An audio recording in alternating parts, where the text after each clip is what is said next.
After playing with OpenAI's image generator, here is our conclusion. AI isn't going to suddenly replace your job. It's going to slowly make it unrecognizable. Less human, more robotic. Until one day you'll wake up and wonder, why did this part of my work disappear? Why isn't AI doing this now? How did I not see this coming? And that's the real story we want to talk about on today's episode. Not an explosion of layoffs, but a quiet, calculated handoff to machines, task by task, day by day, until suddenly it's not your job anymore. So today, we're not just asking how to stop that from happening. We're asking, what do you want your role to become? If AI is changing the system, how do you redesign your place in it? That is exactly what AI literacy is really all about. And last Friday, March 28th, was AI Literacy Day, so we thought this would be the perfect time to reflect on this topic. We want you to be able to see the shift before it comes, and honestly, it's already here. And so now we want to look at how do we respond with clarity and not fear. How do you navigate change? It's a question we think about often, and one that today's world expects us to be comfortable with. The challenge, however, is where do you begin, and how do you develop the mindset and skills to be successful? You're listening to Designing Schools, and I'm your host, Dr. Sabba Kidwai, educator, researcher, and storyteller. Join me each week for stories and strategies that bridge the gap between research and practice, as together we explore how might we design schools.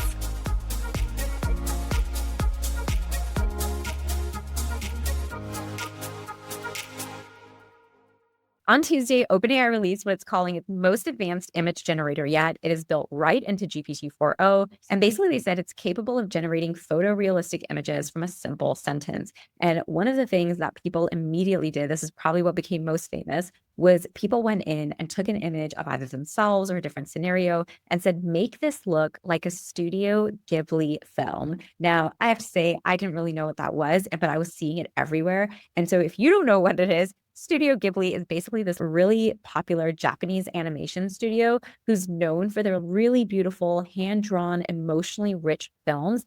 And it was co-founded by Hayao Miyazaki. Hopefully I said that right, who definitely had some words to share after he saw what was going on. But if you search Studio Ghibli, OpenAI image generation, you will see just tons and tons and tons of things that people generated and shared. And to be honest, I don't even think image generation isn't really something that I do a lot with.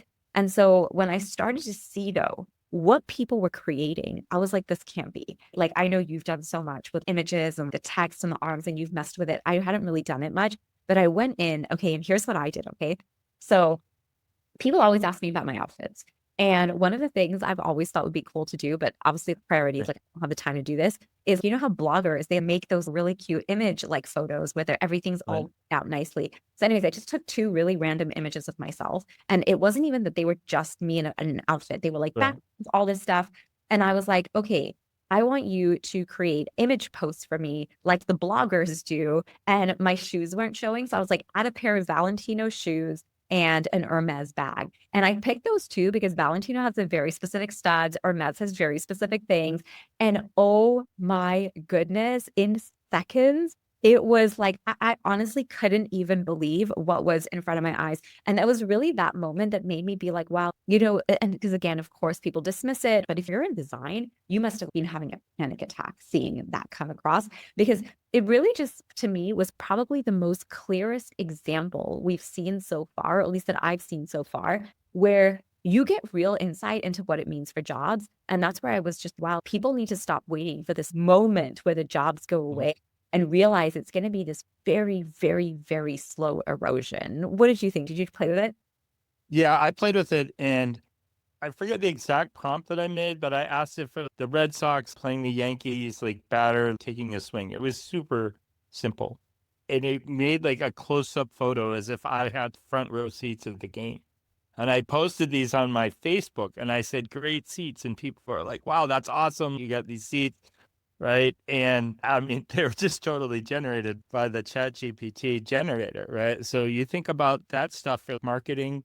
So that's one thing, right? Second, intellectual property, right, that you referred to with the Japanese company owner. And I've seen other things, like you talk about jobs, like, oh, somebody If you own a small business or even in a big business, you pay people to make signs, you pay people to make images that you want to put on the internet because, okay, it's been getting easier. You can make a lot of nice stuff with Canva, but you still got to know how to use it and go in there. And it takes you a little bit of time, whereas it takes no time at all, right?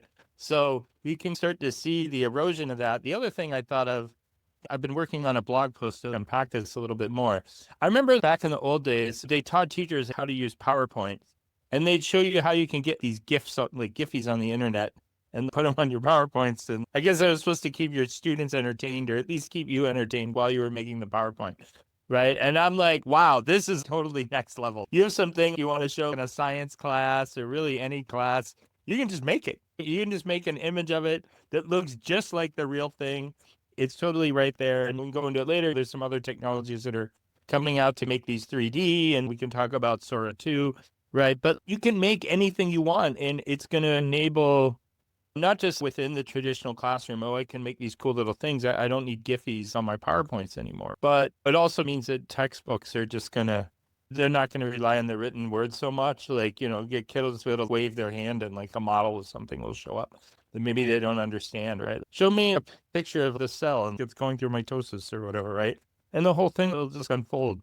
So I think it has a lot of implications, but yeah, it's definitely the most photorealistic thing I've seen. It's funny, I've been using ideogram a lot because you could add words and stuff. And I've been using that a lot for the last 6 months, even though more than Midjourney, even though I had bought an annual subscription, I've been using the ideogram.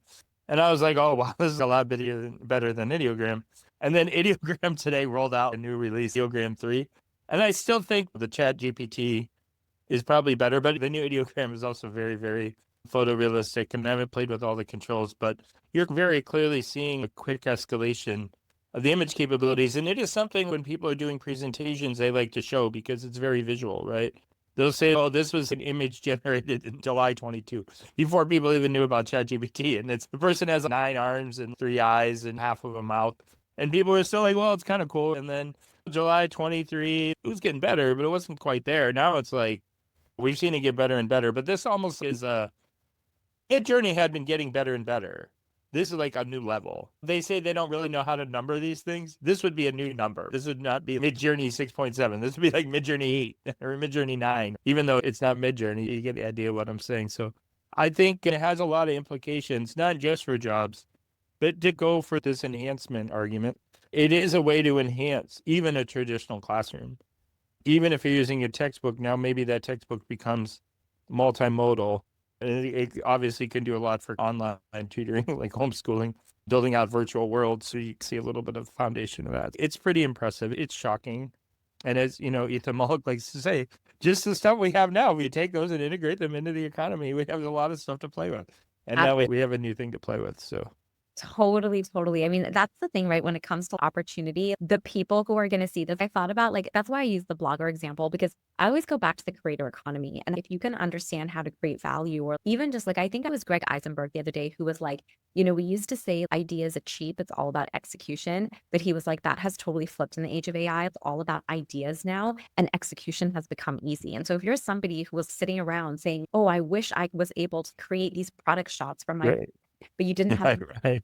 dollars to go off and pay a brand photographer. Well, guess what? You just got for $20 your brand photographer to be right. as many versions of something as you want, or as many mock-ups of something as you want. So I think, again, how people integrate this into their workflows to be able to offer more, to be able to do more, to create better experiences, that is to me where I always come back to design thinking, because that is the one method and mindset that's always going to help you do that. So the other big thing that came up, and this has been a running theme in the news for the past couple of weeks, not just because of the image generation, but the question does come, especially from Studio Ghibli. They were like, how are you able to generate these if you didn't train on our data? And copyright and OpenAI and Google have been in the news a lot recently. And there was somebody, his name is Evan Brown. He's an intellectual property lawyer, and he was interviewed for TechCrunch. And he basically said the question everybody's afraid to ask is, what are the copyright implications of crawling the web and scraping styles and feeding them into these data sets without the consent of people? And if you've been following the news, you know that there was I think there was a policy proposal that the White House had requested around different things. And so OpenAI submitted one, Google submitted one, Anthropic submitted one. Anthropic is the only one that didn't say, hey, we need to copyright everything. They had a bit of a different stance. But OpenAI and Google basically played right into Trump by saying, if the US can't train models on copyrighted material, we're going to fall behind in the AI race, AKA China's going to beat us. And that shouldn't happen. And we all know how the White House feels about that. I just thought it was really interesting that that's the angle they're choosing to play. So we'll see what pans out. But the person who's the co-founder of Studio Ghibli in 2016 basically saw an AI animation. And he was like, this is a quote, he said, "I am utterly disgusted. I would never wish to incorporate this technology into my work at all. I feel strongly that this is an insult to life itself." And then these are not connected, obviously, that was in 2016. But Sam Altman, because so many people were using this style, changed his profile photo to an image of him, Yeah, right. Studio Ghibli. And then he said this. He tweeted, "Be me, grind for a decade, trying to make super intelligence to cure cancer or whatever. No one really notices. Then suddenly everyone hates you because they turned you into a twink in Ghibli style." It just, wow, this like one thing. But what was really interesting as I was learning about Studio Ghibli was I thought this sort of a concept about how they were known for their hand drawings. I think when you think about the thoughtfulness that goes into what they're creating and what the image generator was able to replicate and the detail with which it's able to replicate that, I thought that really spoke volumes about capability of these tools. And so I just always think that there's so many cultural issues and questions that we played that clip a couple weeks ago from Mustafa Suleyman, where he was basically like, if it's on the web, it's open, right? Everyone should have access to it. So I think there's just a lot of those cultural questions that we're living through, but it always goes back to this is so much more than just a tool. And it's not even anymore, I feel, a question of like, oh, what can AI do? Or what's the update? In many ways, it's also what do we value? It's on one side, everybody's angry about copyright, but on the other side, everyone's generating these Studio Ghibli images. So it's where do we want to fall, right? Yeah, I think it's interesting. I think there's actually two issues. The one is, should you be able to train on everything on the internet or licensed stuff? And I don't really think there's any turning back on that. I was actually listening to another podcast with Dan LeCun. He's like, people were saying before the top models, the frontier models, they've been trained on 20 trillion tokens, which is about 15 trillion words. And now he said it's 30 trillion tokens and 25 trillion words in the newest high-end releases of these models. And I don't really think there's anything going back on training, and training isn't exactly copying things. But there is this idea, though, that you shouldn't be able to replicate something that exists. And I don't know enough about, well, I'm not an IP lawyer, so I don't know, but one contrast I'll draw is, okay, can I replicate all the characters in the Christmas story, and assuming it's still under copyright, I don't know if it is, right? And then produce the movie, produce a slightly different movie. I'm taking all that with me, the same with the Ghibli. Or can I do like, hey, I can do a virtual lecture. I have a virtual lecture. It's $10. I have Dr. Sabba Kidwai. She's going to talk about AI and design thinking. And because I've recorded some of your other presentations and I've got it all here and I ingested your book. And instead of paying Dr. Kidwai to do this presentation, why don't you just pay me $10? I'll have it. I've got it designed. It's just like Notebook LM. You can even ask her questions after she does the presentation. But yeah, I mean, it'd be nice to better have her in person. But I'm saying that's like a different level of taking your intellectual property, or be like Tom Brady. Everyone pays him to sell a watch, or the guy can sell you anything. If you wear this watch, you'll be just like Tom Brady. But it's like, okay, can I just take Tom Brady's name, image, and use it to sell a watch? I think we could draw the line there, right? That you can't replicate somebody else's. And in this case of the comic, I think, and I assume that's probably, like I said, I don't know enough about copyright law to know that style is protected. And my guess is it probably is like the Peanuts characters, right? There's like a style. So you should be able to maybe protect the style, the name, image, and likeness. I don't know if there's really a lot you can do about it. Somebody could have this thing in Belarus and be making these images, and who would know? Or now there's millions of them all over the place. What are they going to do? Sue me? Right? Made a GIF in a suit. We're all going to get a letter in the mail, like 10 million people. It's just not a super practical thing to do about. But I do think we should probably, because otherwise, to go back to, you talk about the creator economy, right? And people developing a portfolio, people developing their own personal brand. If you don't have that, then it's really hard to participate in the creator economy, because we'll probably too get to the point where the AIs can say, oh, look at this cool little thing that Mr. Beast did. Hey, AI, see? Here, I'm going to upload this thing Mr. Beast did. I want you to recreate Mr. Beast. All right. And I want you to create something similar to this video thing he did. And then we're going to roll it out as Mr. Beast. So I think if you can't protect style, name, image, likeness, then even the creator economy is dead. We'll all go steal the biggest brands or pay AI 10 cents to recreate them and operate under them. I've always thought it was fine to train on all the data. It's never bothered me. But I do think we have to protect some name, image, and likeness, style, these kind of similarities, or no one's going to be able to even promote themselves. Absolutely. So you know what's so funny? Okay, so this wasn't a planned part of the podcast, but I'm going to give you a scenario now, and I'm going to, let's judge this, because everything you're saying actually just happened to me 2 weeks ago. And I think about this a lot too, okay? So if you're on the podcast right now and you're listening, I think this is something for us to all put our 2 cents into and share with each other. So we'd love to hear your thoughts. But I am a huge personal brand person, okay? With AI, I'm now very nervous about the things that I put out. And I know that with a personal brand, even if somebody takes something, so there's two things that people say, right? They've been saying pre-AI. Yeah. One is your personal brand is there so people know you for you. So even if somebody takes it, it's okay, because people will always know you. Okay, fine. The second thing people say is like, they're just inspired by something and now they're doing this and they're whatever. Okay, fine, whatever. Now we have these things.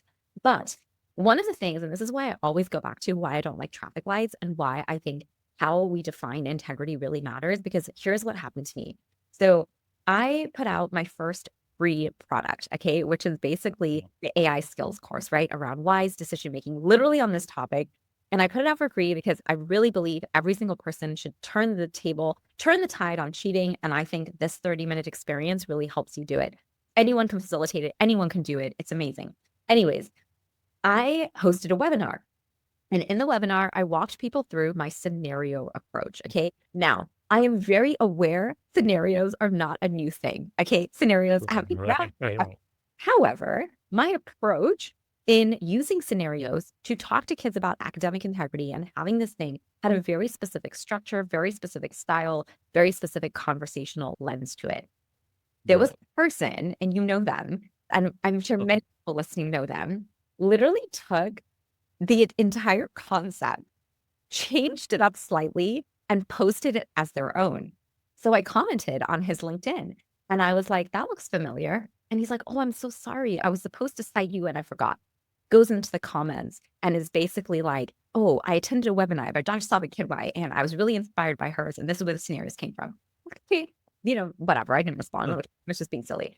Anyways, literally 2 hours later, and I'm going to connect this to another concept in a minute, but literally 2 hours later, he quotes Ethan Mollick and totally lays out how you would quote and cite somebody if you saw something from them and were inspired to create something. So I commented again. I was like, now that's what it looks like when you write something when you're inspired by somebody. And then he just doesn't even comment on that one. Anyways, I was like, you know what? I'm going to write about this. And I haven't written about it yet because I'm still processing how I want to frame it. But basically, I wrote to him and I was like, hey, before I write something, I really want to just hear your thought process because I would hate to judge somebody for something. Anyways, he basically becomes super defensive. But here's the line that I'm going to screenshot and share. He goes, I'm sorry, my behavior or my post didn't meet your standard of integrity. And I was like, yeah, no, dude, it absolutely does not meet my standard of integrity, because this is the beauty of sharing online. And this is also how we protect one another, is we don't steal ideas and frame them as our own. We share, we credit, and that is how ideas grow. That is how ideas build. That is how ideas evolve. And that is just something to me, as somebody who creates online, I think is so important. And I always say it's one of the things I admire the most about the design sprint community. Nobody tries to create 10,000 versions of something. People always credit each other. And so it's such a strong community where people grow and they share and they build ideas. But I'm curious, in that scenario, like, what do you think? Oh, and then my favorite, obviously he has a following. And so somebody saw it and they used it in this other country. And he goes, oh, somebody in Vietnam used my scenario-based approach to da-da-da-da. And I was just, I'm not even commenting, block. And that is literally what happens now these days. If I find that people are inappropriate and you don't know how to participate in my community, it's like, block. But I'm curious, given you just laid that out, that's literally what happened to me. And I know it's something I have to accept if you're going to create and put stuff out online, but I'm just curious what you think. Yeah, I mean, I definitely think you should have been given credit. And I think the person even acknowledged whether they did it intentionally or not, it definitely should be given credit, because it's a little different, right? It's an idea, an approach. Those scenarios are a bit part of your brand, right? So it goes into that. Then there becomes the questions of how do we monetarily compensate people, right? And in what situations? Here, like scenario, right? A lot of people are putting themselves on the Giphy, right? What do we call this thing? The Glippy. And I can't imagine that person would have made any money because I never would have paid them to do this, like the artist. So it's like, whatever. They're getting a whole bunch of publicity out of it. But say I just make another comic strip along the same theme, using the same brand, and I sell it to the local newspaper and they publish it. So you slightly change the scenario. A couple of things come up to your point about traffic lights. Yeah, there's no like, well, this one is okay and this one isn't, right? And then people have different senses of where the boundary lies. And like you said, a lot of it comes down to your own integrity and what you think and how you use it. I mean, the comment I was trying to make earlier is protect the name and likeness of the economy is going to collapse, right? There's a lot of hard questions that are coming. I did see, and I didn't read the rest of their post. I was busy. Someone was like, it was probably about this. Okay, they're using the Gliffy thing. All right, this is it. Like, we have these hard copyright questions that have to be answered. And it's like, well, I don't know if you noticed, but there's also a lot of other things going on in the United States. People are like, why don't Congress take up this issue? Well, I can give you lots of reasons they're not going to take up the issue regardless of the merits of it at the moment, but there's a lot going on. So that's another reason they bring up. I don't know that it's going to threaten our national security if we can't kind of remake the exact Glippy thing or whatever, but training on the internet, yeah, is probably important. And But it kind of does, like people need, pardon?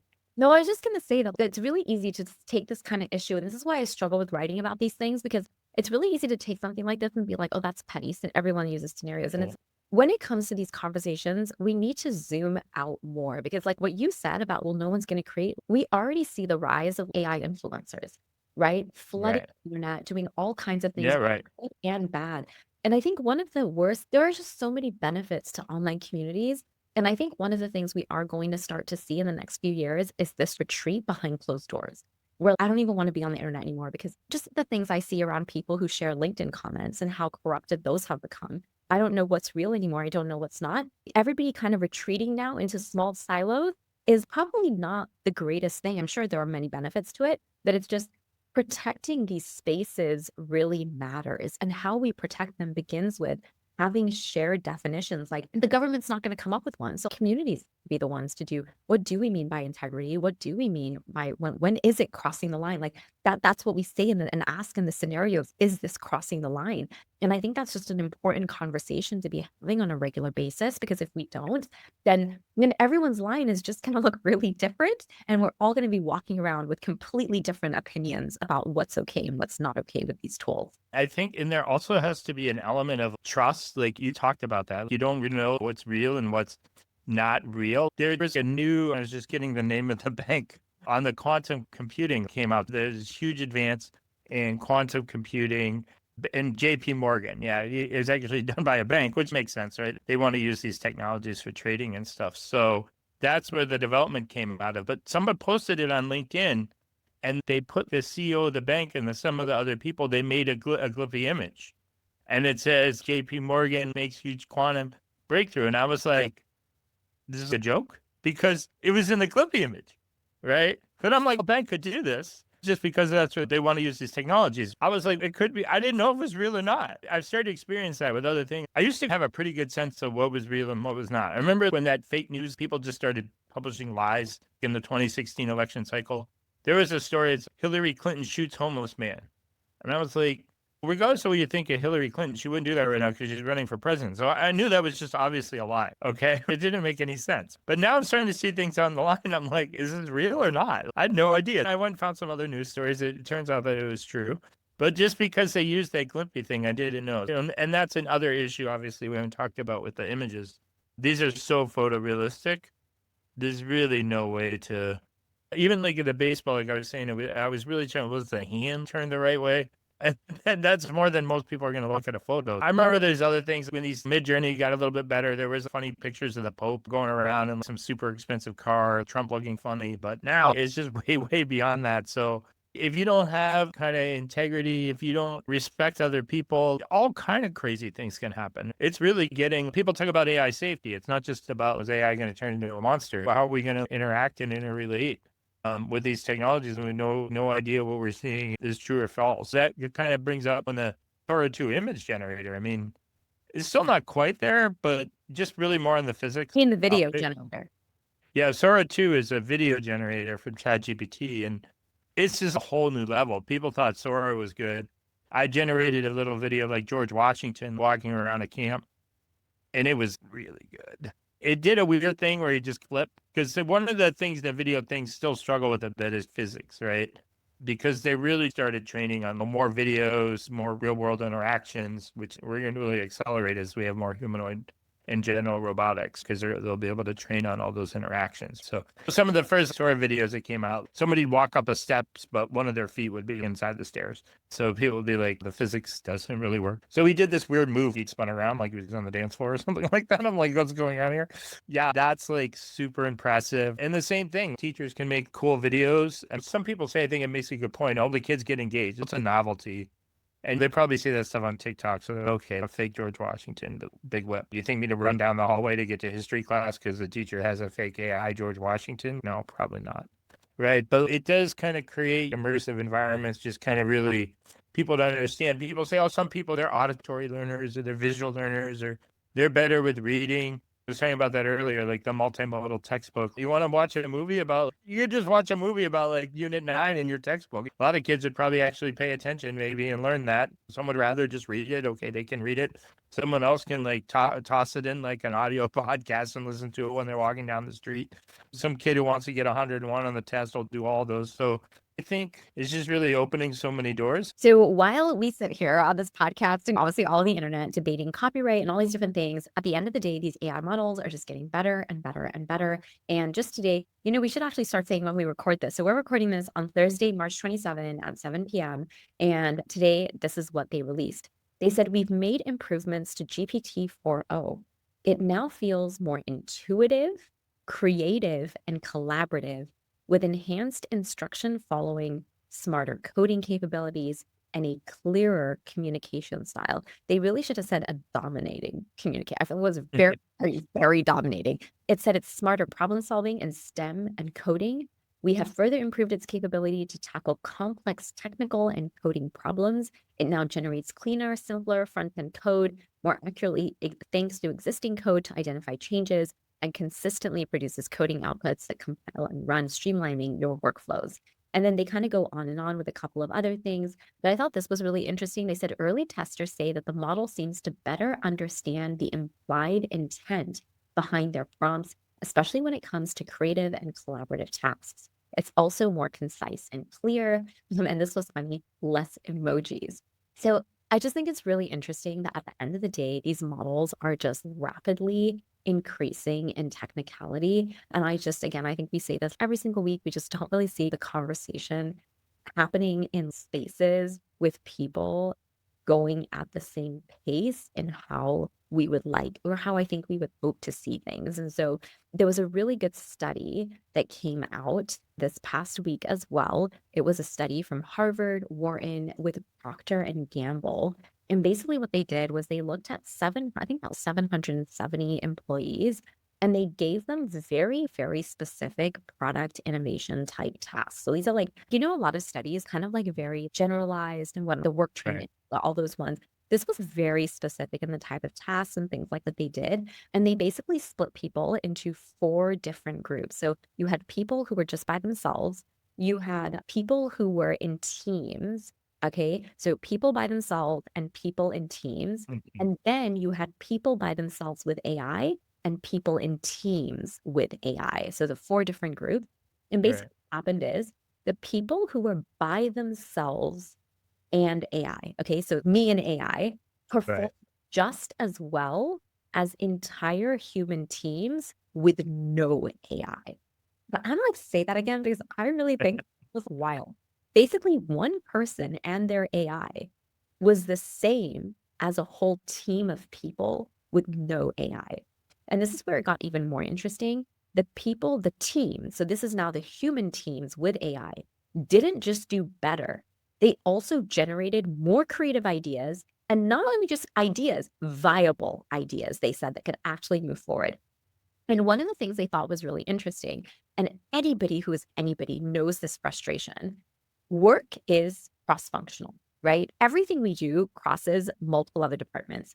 However, work and departments are often siloed, right? I'll never forget the one time, I won't say who, the one time we did that workshop for a group of people and we did name tags. And then we got there because we thought we were all part of the same department. Why would we make you name tags? We all work together. And none of them knew each other because they had brought together a cross-functional team. And then we had to sit there, we had to make name tags and things like that. So this was a huge finding from the study. AI made cross-functional thinking more natural because while, say like me and 5 other people on the team may all have different domain level expertise, well, AI has that expertise in everything. So people stayed in their domain expertise, but their ideas didn't have to because they were getting these inspirations from these different places. So they said that research and development people felt like marketers, marketing people were suggesting technical solutions.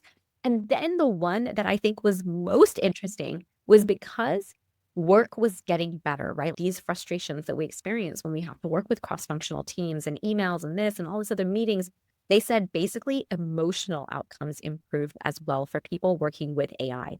People felt less frustrated, more energized, more focused on ideas and not internal politics. And so I just think it's funny. We always talk about, is AI going to replace people? And maybe we always say when you can go back to, okay, how do we want to redesign teams? How do we want to redesign the work we do? It really can replace a lot of the dysfunction that we experience. And I go back to one of the first reports that I really loved was the 2024 State of Business Communication by Grammarly, where remember they were like, we spend 19 hours a week on written communication alone. That's half a work week on written communication because of all the Slack, the email, the text, the this and that people have to go through. And so obviously, for somebody like me, I've been like obsessed with this study because chapter 21 of my book last year and my keynote is from tools to teammates. This is not just an assistant or a collaborator. It is multiple AIs. And I think the more you wrap your head around that mindset and the more you start thinking about these workflows, the better prepared you're going to be for agentic AI and when the robots are here, like physical AI. And so I just want to say again that this is so much more than just using an app. This is really about designing how we work, how we learn, and really making AI a of your team. So if you haven't picked up a copy of my book yet, chapter 21 outlines all of this for you. Yeah, it's the future, right? Like it's leveraging your AI, leveraging your teammates. And one thing that hit me about the study was I think they did it in July of like last year, right? So July 24, I was like, wow, it was able to do all that with substantially kind of older and less capable AI, right? So imagine kind of what you do now. And then you reference some of the new things that came out today that's kind of upgrade within the model where it's more intuitive, collaborative, communicative. I don't know how they define or measure any of these things, but I think you can experience it. You kind of get that feel, right? And so we think how we are going to work with it, because when you see it just as a tool, it's, well, how am I going to use this tool? I'm holding a pen here. How am I going to use this pen? But imagine the pen can make suggestions to me about what I should do with it. And obviously, it's just a pen, it just writes. So I'm saying, like my laptop, you're just sitting there. You could use your laptop right now to go do this research or go look for your flight or whatever. So these things are going to become, it's not just us, it might be us leading them, but they're also going to be able to, especially as they get to know us more, they're going to be able to help us. Like somebody you work with in a good way, they may say, okay, well, you're probably going to need some help with that. And they're going to jump in and do it. And they're just going to also start working with other AIs. That's what people don't understand, right? Like the AIs are on the team, so they're going to interact with each other and they're going to interact with you. So it's a big change. My son's graduated from high school and he wanted to do a little work on his driving a little bit. Towards the end of the drive, we were just talking about college and what he was going to be. And he's like, the world's going to change a lot probably in the next 5 years. And no one's talking about it. I was like, yeah, it's going to change a lot. It's going to change a lot. I posted that on on LinkedIn a little bit, and someone's like, does he know you talk about this every day on LinkedIn? So yeah, I mean, there's all these changes coming. I sent out a little blog post. I'm like, hey people, why don't we teach current events in school? It's relevant. There's all this stuff going on. So I think that people don't really understand this. To me, it may be as extreme. Imagine trying to get a job, but you didn't know how to read. Are we already at a point with that with AI? If you can't use AI well, and look, I mean, right now, at least in the US, jobs are hard to come by. At least a halfway decent job is hard to come by. So if somebody can use AI, it doesn't mean they'll necessarily get the job. Maybe they're a jerk, so no one wants to hire them. But the reality is that if you're a similarly situated applicant and they can use AI well, they're going to get the job. And even then, even now, it's companies are downsizing. If someone can use AI well, they're already running up the score on all their other coworkers. So to me, whether even the company knows they're using AI or not, they're just going to be so much more productive. The work's going to be a lot better. They're probably less likely to get downsized. I don't know if it's quite at the point about my reading comparison, but probably not really. We're probably not that far away from that. It's just like, you can't use AI, forget it. And so I think it is concerning that we really haven't prioritized this. And I think in defense of some people a little bit, I think they just don't really get it, but they should. They're offered to quote unquote get it. Some people have been yelling this everywhere they can, right? It's like, okay. And it's not just us, right? If you don't like either of us, you can go listen to somebody else. There's plenty of people to tell you what's going on. There's a lot of challenges emerging in the world. So those human skills can come in important place for that as well. Absolutely. And really, this is a time where I think today's young kids, and honestly, it's not even just be young kids, it's going to be a lot of people are going to be navigating without a map. And I think we talked about this either in the last episode or the one before that, how the Kevin Roose article, it's not even just now a few people saying this. It's really, Right. I think a lot of people are trying to now sound the alarm bells like, hey, we need to get ready for this because the Ezra Klein interview that we talked about, even the US government doesn't have a plan, right? They're too busy thinking about China and things like that to really focus in on this. So it brings me to the last big news piece we wanted to cover with you today.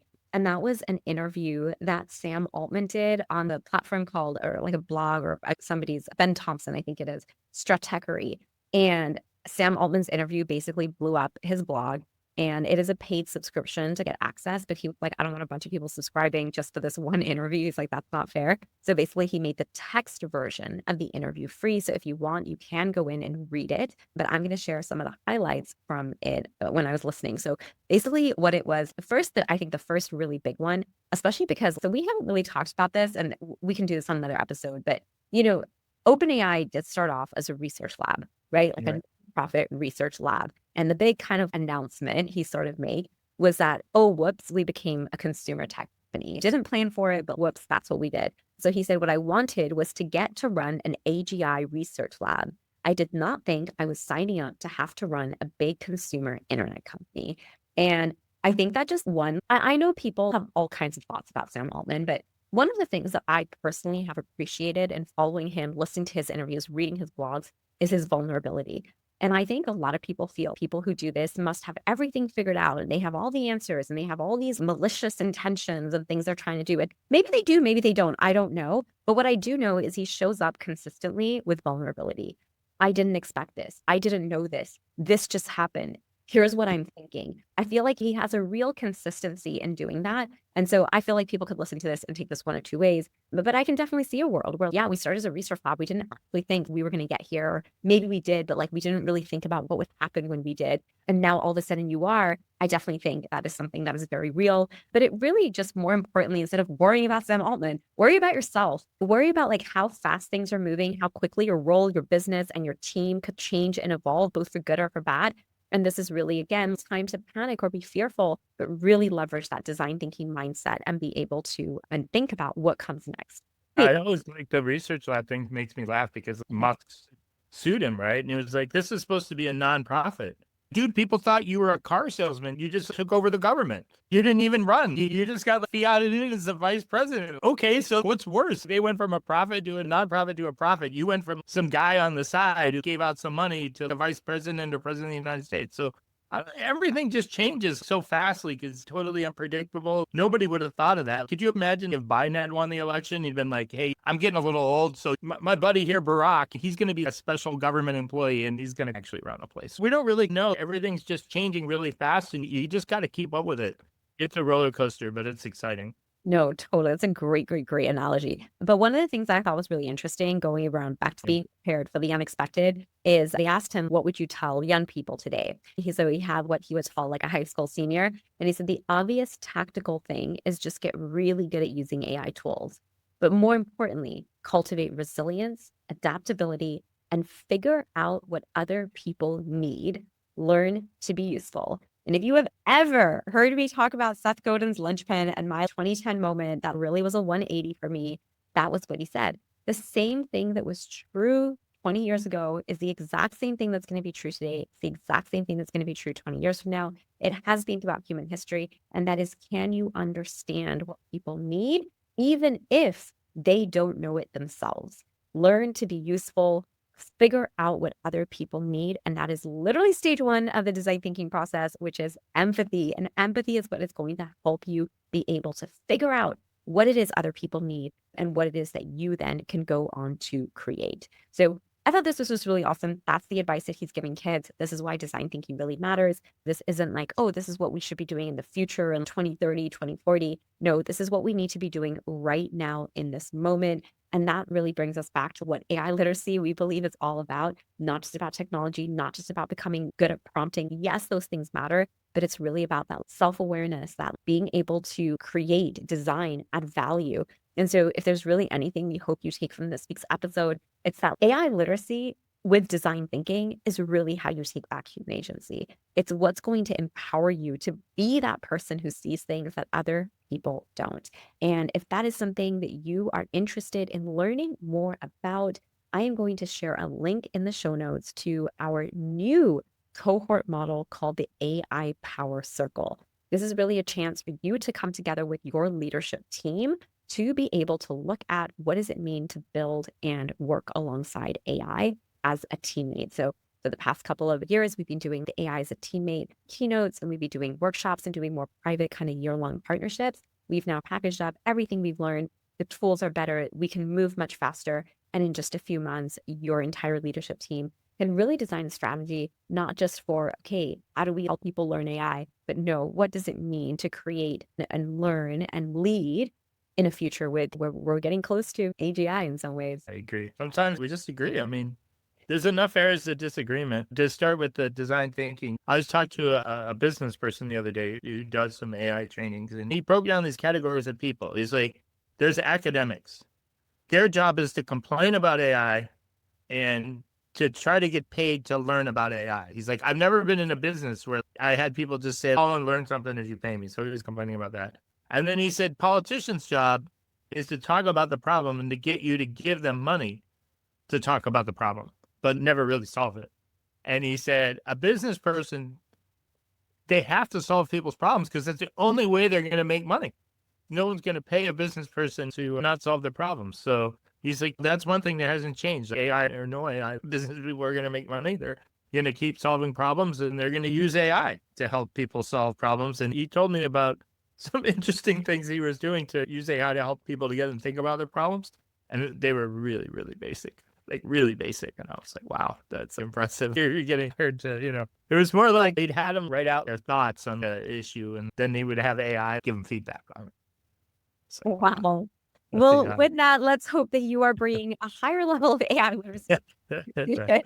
As always. It's a good start. It shows you where people are, you know what I mean? I mean, that is definitely true. And we all start somewhere. And so if you have any questions or any topics you would like to hear us cover, as always, feel free to either DM us, email us, or reach out. We are more than happy to do that. All right, everyone, have an amazing rest of your week. And we hope you enjoy this week's episode.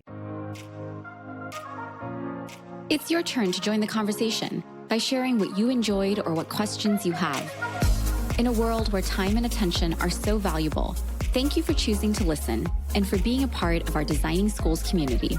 Leaving a review for the podcast helps others learn about the show, giving them the gift of knowledge and allowing this community to help create access and exposure to ideas and opportunities others may not even know exist.